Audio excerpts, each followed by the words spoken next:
വേനൽ കുരുന്നിൻ്റെ തൂവലായി തൂവാലകൾ തുന്നിയും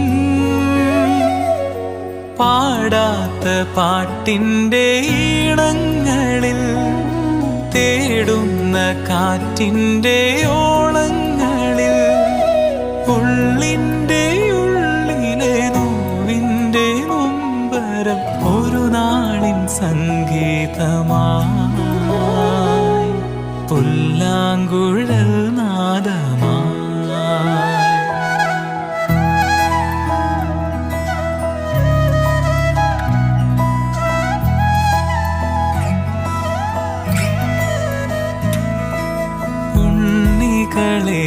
ഒരു കഥ പറയാം, ഈ പുല്ലാങ്കുഴലിൻ കഥ പറയാം.